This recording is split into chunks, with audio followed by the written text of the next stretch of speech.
Apartment కొన్నాక అద్వైతం పూర్తిగా అర్థమైంది. కొన్ని లక్షలు ఇచ్చాం, అపార్ట్మెంట్ ఇచ్చాం, కూర్చున్నాడు కాగితాలు చూశా.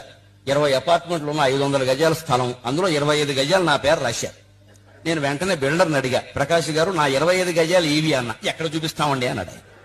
అందులో 20 అపార్ట్మెంట్లు కట్టాక నా 25 గజాలు నాకు ఇవ్వండి, డబ్బు తీసుకున్నారు కదా మీరు అన్నాను. ఎలా చూపిస్తామండి అంటే, ఇప్పుడు ఇంత 25 గజాలు ఉన్నట్టా లేనట్టా? కాగితాల మీద ఉన్నట్టు, వాస్తవంగా లేనట్టు. మరి శంకరాచార్య చెప్పింది కూడా అదే కదా, ప్రపంచం పారమార్థికంగా లేదు రాబ్బా, వ్యవహారికంగా ఉంది అన్నారు. ఇంకా అర్థం కావాలంటే అపార్ట్మెంట్ మధ్యలో కూర్చున్న కుర్చీ వేసుకుని ఇచ్చాం కదా, 25 లక్షలు కూర్చోవాలి కదా. కూర్చున్నాక చూసా ఈ అపార్ట్మెంట్ నాదేనా. కాకపోతే Garikapati Narasimharao son of Suryanarayana registration జరిగింది కదా, డబ్బులు ఇచ్చాం కదా. కానీ నాది కాదని అర్థమైంది. ఈ గోడ చూసా, ఆ గోడ నాది కాదు. అక్కడ పక్కన సరిపడికల పాపయ్యని ఇంకోడు ఉన్నాడు, గోడ కామన్. ఏమన్నా మీకు కొడితే వాడు వస్తాడు, చప్పుడు అవుతుంది.